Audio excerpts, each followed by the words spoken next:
Les langues et moi, épisode 4, les chaînes YouTube.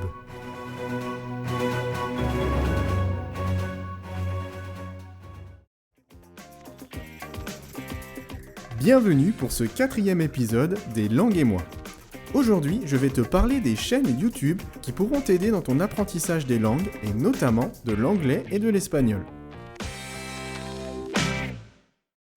La première chaîne est une chaîne que j'ai découverte très récemment. Elle est vraiment très intéressante. Elle s'appelle Learn English with TV Series.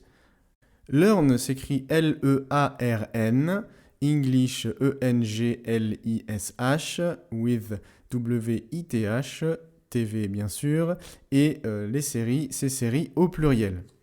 Alors c'est une chaîne qui vous permet d'apprendre l'anglais avec des séries forcément comme Friends ou encore aussi de la musique. Cette chaîne vous permet surtout de vous familiariser avec le vocabulaire courant et donc elle est très pratique pour vous aider à communiquer. Ces petites vidéos sont un très bon exercice, surtout si vous connaissez la série par cœur. Cela vous aide vraiment. Ensuite, les petits points de grammaire qui sont ajoutés ne sont vraiment que du bonus et ça vous permet de progresser très rapidement. La chaîne suivante s'appelle English 101, c'est-à-dire Anglais 101.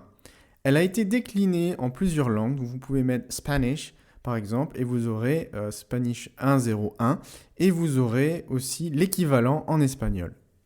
C'est une série de chaînes très complète avec des exercices, du vocabulaire, de la compréhension, etc., etc. La version anglaise et la version espagnole vous permettent notamment de vous familiariser avec plusieurs accents, notamment l'accent mexicain pour l'espagnol et l'accent américain pour l'anglais.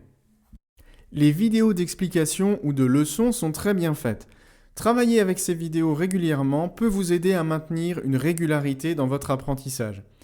Il y a vraiment beaucoup de contenu et assez divers en plus, comme des exercices de compréhension, des cours, du vocabulaire. C'est, je pense, une des chaînes les plus complètes, en tout cas en anglais, voire peut-être aussi en espagnol. Donc je me permets de répéter le nom de cette chaîne, English 101, Anglais 101. Vous pouvez mettre Spanish 101, Spanish 101. Je crois que ça marche aussi avec le japonais, avec le portugais et peut-être quelques autres langues aussi. La chaîne suivante est une chaîne dédiée à l'anglais, c'est la chaîne BBC Learning English, donc BBC bien sûr, Learning English, qui est une chaîne, on va dire, assez complète aussi. Je ne l'utilise pas, moi, personnellement, en tout cas pour mes formations, pour ce genre de choses, ou pour avoir des ressources, mais ça peut être aussi, on peut trouver du contenu intéressant. La chaîne suivante s'appelle Butterfly Spanish, donc Butterfly Spanish, B-U-T-T-E-R-F-L-Y, et Spanish, plus loin.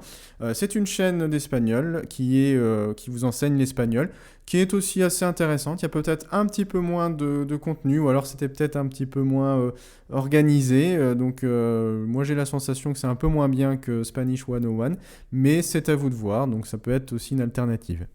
La chaîne suivante est assez particulière, elle s'appelle Tan Nguyen, c'est sûrement le nom de la personne. Donc ça s'écrit T-H-A-N-H, plus loin N-G-U-Y-E-N.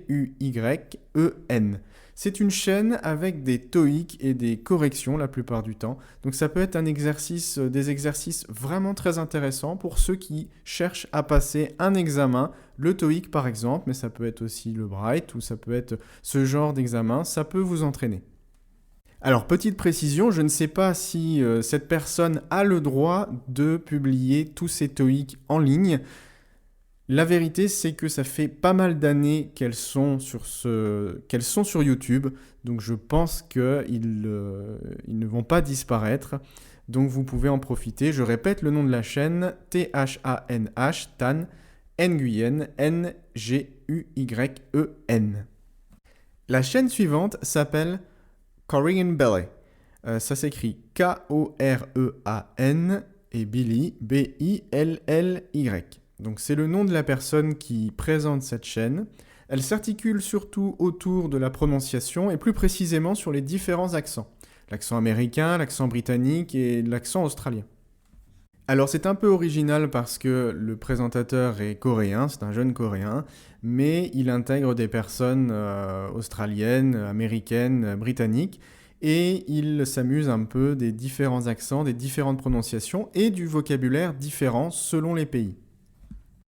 Et donc, outre la prononciation, cette chaîne est assez pratique pour acquérir du vocabulaire courant. Donc je vous répète le nom de cette chaîne, Korean, Korean, et Billy, B-I-L-L-Y. Les prochaines chaînes ne sont pas vraiment des chaînes de travail à proprement parler parce qu'il n'y a pas de grammaire ou de cours ou de leçons, mais ce sont des chaînes qui vous permettent de comprendre l'espagnol ou l'anglais parlé couramment. Ce sont des gens qui s'expriment sur des sujets ou ce sont des émissions assez intéressantes.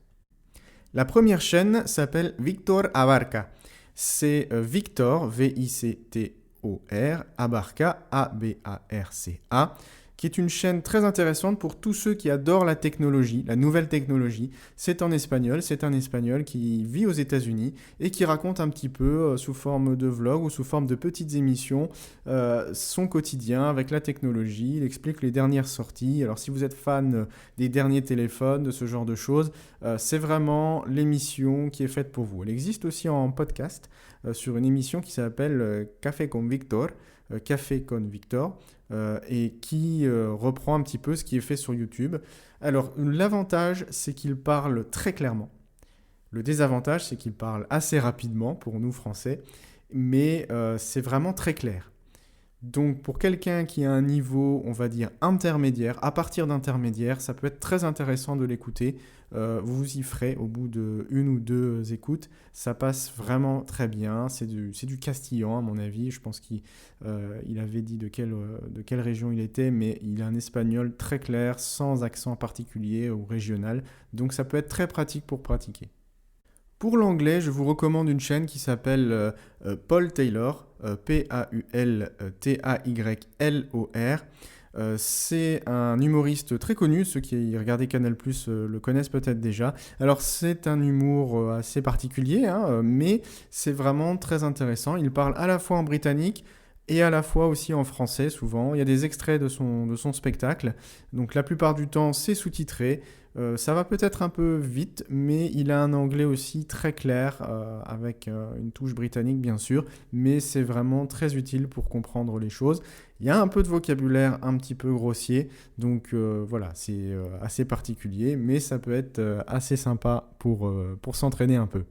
On revient à l'espagnol avec une chaîne qui s'appelle Nadie sabe nada. Donc Nadie, N-A-D-I-E, sabe, S-A-B-E, et nada, c'est N-A-D-A. C'est un podcast, c'est une émission aussi à la base de radio, je crois. C'est un podcast et une émission humoristique. Donc en espagnol, l'émission est vraiment un petit peu... Ça parle vraiment sur tout. Il parle un peu de tout et n'importe quoi. Ça parle pas vraiment trop de politique, mais c'est vraiment des problèmes de la vie de tous les jours. Ou des sujets un petit peu généraux. Donc ça peut être très intéressant pour pratiquer parce qu'il y a énormément de vocabulaire. Les deux présentateurs n'ont pas d'accent particulier, donc c'est vraiment sympa. C'est aussi recommandé, je pense, je le recommande vraiment si tu as un niveau intermédiaire, à partir du niveau intermédiaire, et voire avancé parce que ça va parfois un peu vite. Après, voilà, il suffit simplement de l'écouter de plus en plus de fois, et normalement, tu te fais assez rapidement à leur débit de parole. La dernière chaîne que je recommande pour les compréhensions, c'est une chaîne qui s'appelle Max Reisinger, ou je ne sais pas comment ça se prononce, mais M-A-X bien sûr, et plus loin R-E-I-S. I-N-G-E-R. Donc c'est un petit jeune qui voyage, qui fait pas mal de vidéos. Et le passage intéressant, c'est qu'il a été à l'école ou au lycée, je crois, au lycée à Aix-en-Provence pendant quelques mois. Donc il parle un peu de tout ça. C'est un Américain qui n'a pas un accent très régional, donc c'est assez facile à comprendre. Donc ça peut être intéressant si vous vous intéressez un petit peu à ce qu'un Américain, comment l'Américain peut voir la France. C'est très très très intéressant et ça peut être sympa à travailler. Alors voilà, c'est tout pour les chaînes YouTube. Alors évidemment, il y a une infinité de chaînes YouTube. J'ai pris vraiment simplement quelques exemples. Pour les chaînes de leçons, je pense vraiment que les premières chaînes de ce podcast sont vraiment très très très pratiques pour travailler. Ensuite, vous avez les chaînes de compréhension, pour écouter de l'anglais, écouter de l'espagnol ou du portugais ou ce que vous voulez. Pour ça, vraiment, orientez-vous sur vos hobbies, ce que vous aimez faire. Vous adorez les gens qui voyagent, vous adorez vous-même voyager. Alors prenez un voyageur, il y en a toujours de toutes les nationalités qui publient, qui font des vlogs, qui font des choses comme ça et vous en trouverez. Et c'est pareil pour la cuisine, c'est pareil pour le sport, c'est pareil pour les sciences, c'est pareil pour vraiment le cinéma, pour la musique. Vous avez des youtubeurs vraiment à volonté, donc allez-y, surtout pour l'anglais par exemple et l'espagnol. Il y en a vraiment des milliers et des milliers, des centaines de milliers peut-être. Donc n'hésitez pas à rechercher selon vos hobbies sur YouTube, c'est vraiment beaucoup plus intéressant. Et voilà, c'est tout pour les chaînes YouTube aujourd'hui. Je ferai sûrement plusieurs vidéos sur les chaînes YouTube car il y a énormément de chaînes YouTube qui peuvent vraiment vous aider, qui sont très pratiques pour la compréhension. Alors n'hésitez pas à rester à l'écoute. Sur ce, je vous dis bon apprentissage et à la prochaine sur Les Langues et moi.